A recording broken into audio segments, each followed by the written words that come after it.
ओम साई राम। साईं बाबा के सभी भक्तों को साई राम। आप सभी को स्वतंत्रता दिवस की बहुत बहुत शुभकामनाएं।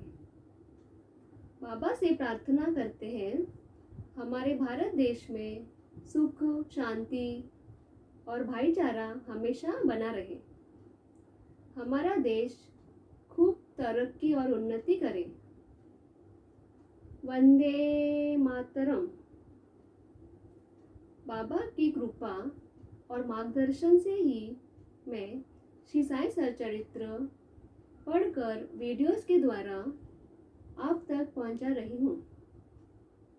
स्पेशली ये नई पीढ़ी, द यंग जनरेशन, जो अपने लाइफ और काम में बहुत बिजी है, वे एटलीस्ट वीडियोस के द्वारा साईं बाबा की अद्भुत जीवनी, उनके चमत्कारों और उनके अमर उपदेशों और वचनों को सुन सके और बाबा की कृपा, उनका साथ और उनका मार्गदर्शन पा सके, जो इस लाइफ जर्नी, जीवन यात्रा को सुखी, सुंदर, सफल और उद्देश्यपूर्ण बनाने के लिए ज़रूरी है।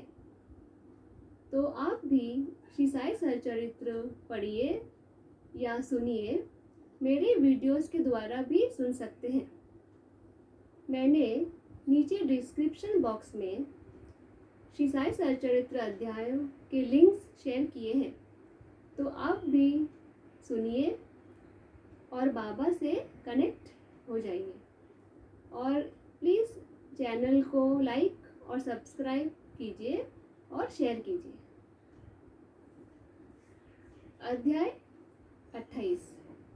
इस अध्याय में बाबा ने सुंदर उपदेश और वचन दिए हैं, जिन्हें सुनकर भक्तों को एक नई उम्मीद और विश्वास मिलता है कि बाबा हमेशा हमारे साथ हैं।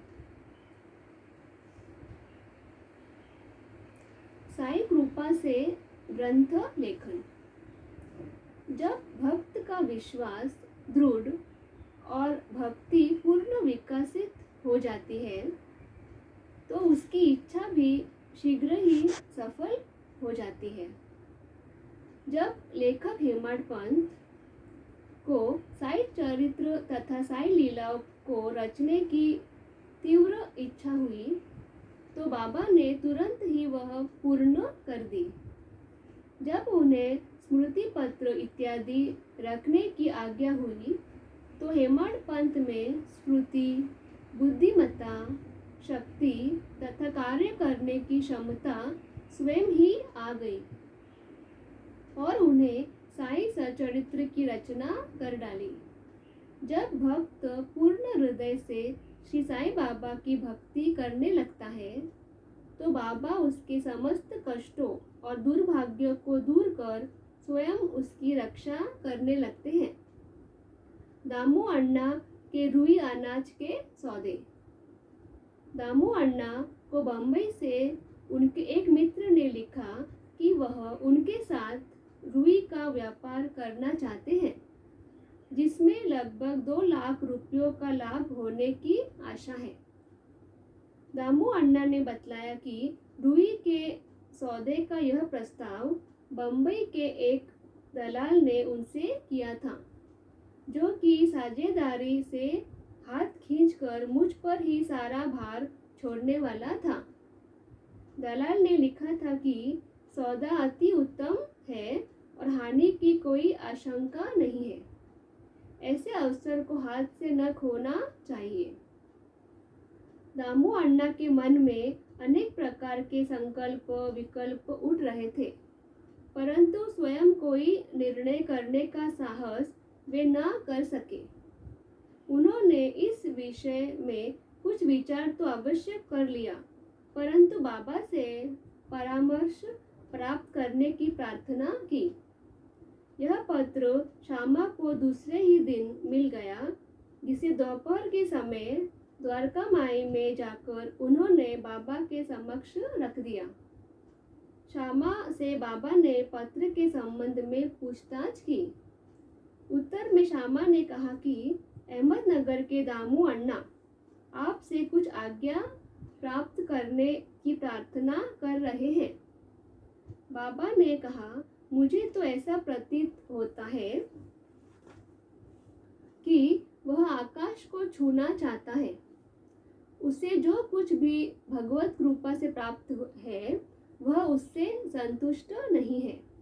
अच्छा, पत्र पढ़कर सुनाओ। श्यामा ने कहा, जो कुछ आपने अभी कहा वही तो पत्र में लिखा हुआ है। हे देवा, जब भक्त अशांत हो जाते हैं तो आप उन्हें आकर्षित कर किसी को प्रत्यक्ष तो किसी को पत्रों द्वारा यहाँ खींच लेते हैं। जब आपको पत्र का विषय मालूम है तो फिर मुझसे पत्र पढ़ने को क्यों विवश कर रहे हैं? बाबा कहने लगे कि श्यामा, तुम तो पत्र पढ़ो, मैं तो ऐसे ही अनाप शनाप बकता हूँ। मुझ पर कौन विश्वास करता है? मुझे ऐसा प्रतीत होता है कि दामू अण्णा पागल हो गया है। उसे लिख दो कि उसके घर किसी वस्तु का अभाव नहीं है। उसे आधी रोटी में ही संतोष कर लाखों के चक्कर से दूर ही रहना चाहिए। श्यामा ने उत्तर लिखकर भेज दिया, जिसकी प्रतीक्षा उत्सुकता पूर्वक दामू अण्णा कर रहे थे। पत्र पढ़ते ही लाखों रुपयों के लाभ होने की उनकी आशा पर पानी फिर गया। उन्हें उस समय ऐसा विचार आया कि बाबा से परामर्श कर उन्होंने भूल की है, परंतु श्यामा ने पत्र में संकेत कर दिया था कि देखने और सुनने में फर्क हुआ करता है। इसलिए श्रेयस्कर तो यह होगा कि आप स्वयं शिरडी आकर बाबा की आज्ञा प्राप्त करो। बाबा ने स्वयं अनुमति लेना उचित समझकर वे शिरडी आए। बाबा के दर्शन कर उन्होंने चरण सेवा की, परंतु बाबा के सम्मुख सौदे वाली बात करने का साहस वे न कर सके। उन्होंने संकल्प किया कि यदि बाबा ने कृपा कर दी तो उस सौदे में से कुछ लाभांश बाबा को भी अर्पण कर दूंगा। यह सोचकर ही वे शिरडी आए। बाबा के दर्शन कर उन्होंने चरण सेवा की। बाबा ने दामू अण्णा के मन की बात जानकर कहा कि बापू, मैं अपने को इस सांसारिक झंझटों में फंसाना नहीं चाहता। बाबा की अस्वीकृति जानकर दामू अण्णा ने यह विचार त्याग दिया।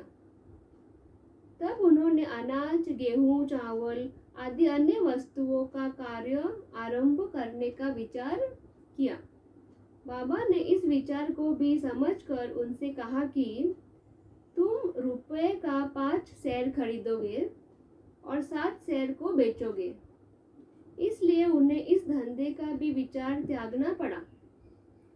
कुछ समय तक तो अनाजों का भाव चढ़ता ही गया और ऐसा प्रतीत होने लगा कि संभव है बाबा की भविष्यवाणी सत्य निकले। परंतु 2-1 मास के पश्चात ही भाव अचानक ही गिर गए और जिन लोगों ने अनाज संग्रह कर लिया था उन्हें हानि उठानी पड़ी।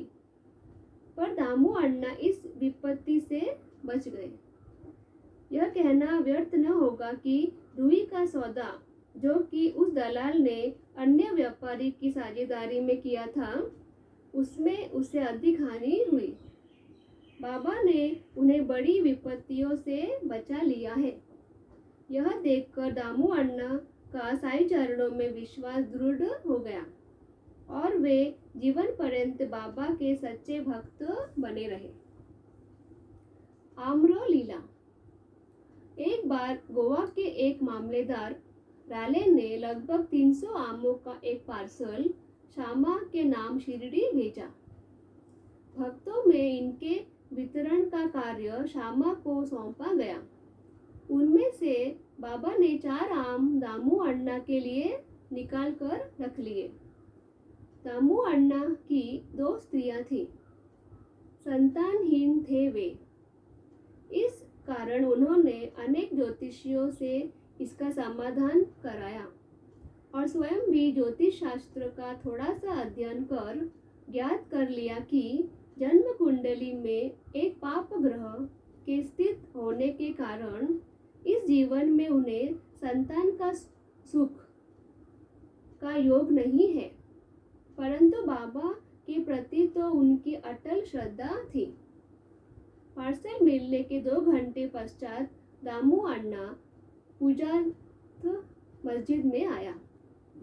उन्हें देखकर बाबा कहने लगे कि लोग आमों के लिए चक्कर काट रहे हैं, परंतु ये 4 आम दामू के हैं, जिसके हैं उसी को खाने दो।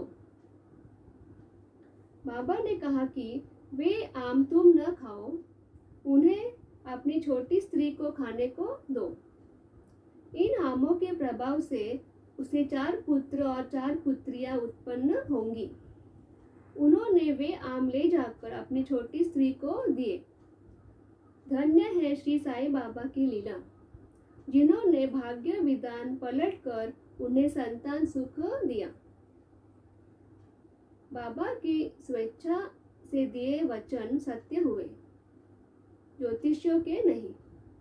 बाबा के जीवन काल में उनके शब्दों ने लोगों में अधिक विश्वास और महिमा स्थापित की, परंतु महान आश्चर्य है कि उनके समाधिस्थ होने के बाद भी उनका प्रभाव पूर्ववत ही है। बाबा ने कहा कि मुझ पर पूर्ण विश्वास रखो। यद्यपि मैं देह त्याग भी कर दूंगा, परंतु फिर भी मेरी अस्थियां आशा और विश्वास का संचार करती रहेंगी।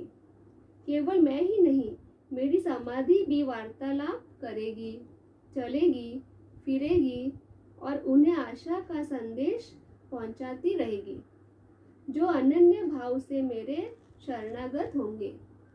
निराश न होना कि मैं तुमसे विदा हो जाऊंगा। तुम सदैव मेरी अस्थियां को भक्तों के कल्याणार्थ ही चिंतित पाओगे। यदि मेरा निरंतर स्मरण और मुझ पर दृढ़ विश्वास रखोगे तो तुम्हें अधिक लाभ होगा। इस प्रकार यहाँ अध्याय 28 समाप्त हुआ। बाबा के शरण में जाने से और उनका नाम लेने से भक्तों को एक उम्मीद और विश्वास मिलता है कि बाबा हमेशा हमारे साथ है। Sai Baba bless you all with his love and affection. Om Sai Ram.